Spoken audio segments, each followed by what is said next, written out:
First of all, I just want to say it's always a sad day when a famous game studio closes down after making so many great titles. Unless you're EA, which is like, there goes another one. But in Telltale Games' case, it's very sad because this is the studio that didn't mind that they didn't have the best gameplay. Where the graphics weren't great at first, but they improved. But their story and their attention to character was some of the best I've ever seen in any kind of game story. They made me a fan of The Walking Dead. I remember I played the Walking Dead game. It was the demo for the first season, and I just fell in love with Lee. I fell in love with Clementine. Like, these were great characters. And then we met Kenny and so many other great ones. And then, yeah, then I bought the season pass so I could see the rest of the season. And then I got into the show and then the comic books. Now, judging for what's behind me and on my shoulder, I'm actually a big fan of the franchise. Although that little Rick thing, give me time. But, and then they made, back to Telltale, they actually made more stuff. They made Batman, they made Guardians of the Galaxy, they made Game of Thrones, The Wolf Among Us. What else did they make? They have a whole catalog of stuff. And I played almost every single one and enjoyed every aspect of it. And to see that now they're down to the final season of The Walking Dead, which is the 4th, it's a sad day, because, in other words, they might not finish it. So, Clementine's story might end before we get an actual ending. So, I just want to say thank you, Telltale, for all your years, and I hope somewhere along the line, you guys come back with a new company, and we get some of the best games out there from you guys. With that being said, JayGamer back here with Season 4 of The Walking Dead, Episode 2. Here we get a little more positivity, a little bit, not a lot. As you can tell from the first scene, it was AJ who killed Marlon in the beginning, actually, and now everyone is like against him and Clementine.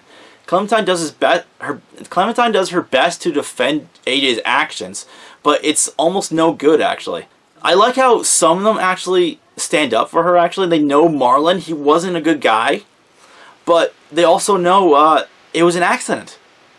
AJ was just following Clementine's rule. That's also the thing. We actually get some great character from Clementine, and we actually get some great character from the supporting cast. Like, we get to know more about Violet, we get to know more about Lewis, and we get to know some other characters like Mitch and Ruby.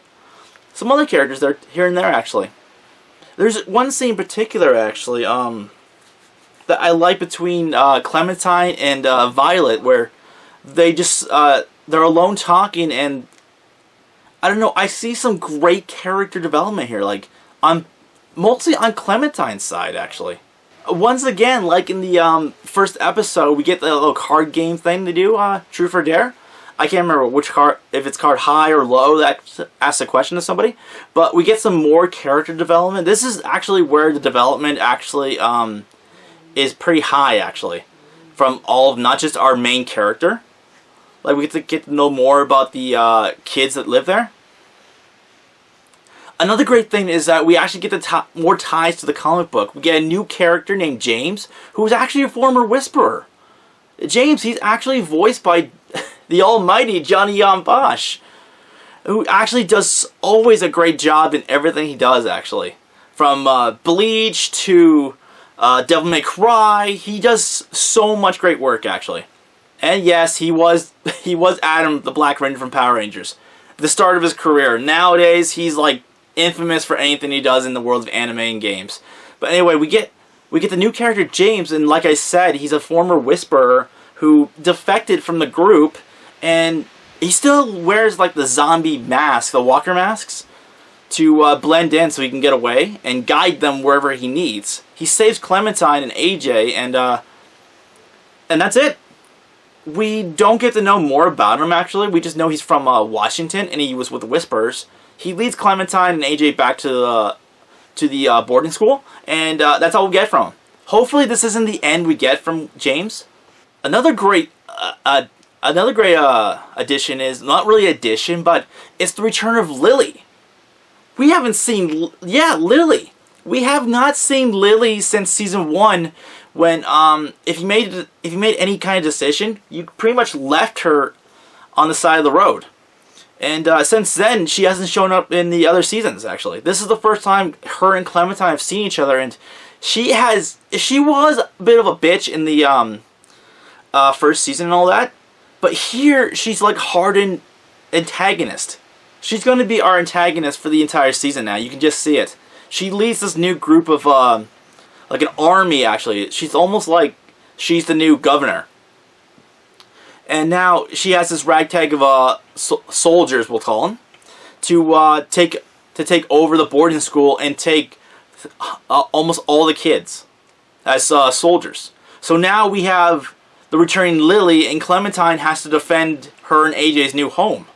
One last thing I want to actually talk about is, I talk about development so much, actually, and Clementine this is the part where she shows the most. Like, we really haven't had Clementine do much with, like, character-wise, actually. She doesn't really want to get to know many characters, unless you choose her to do.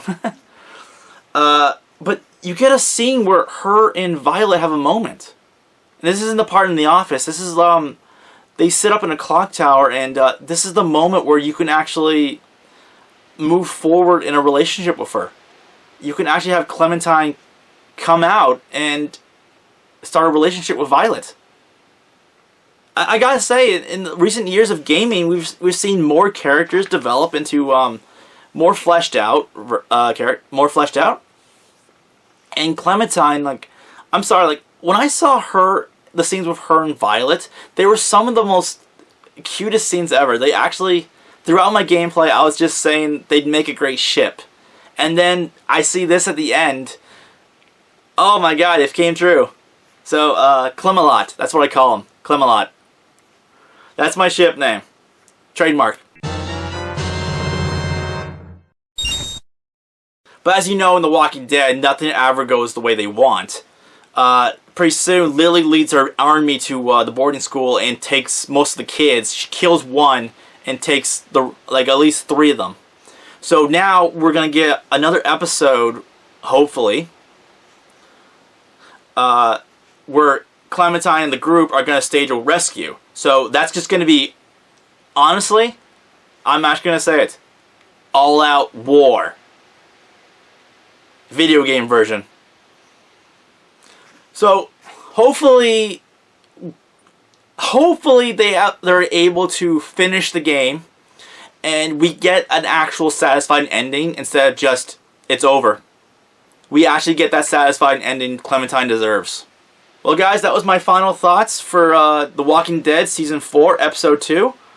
Hopefully we get the ending, and until then, this is the end.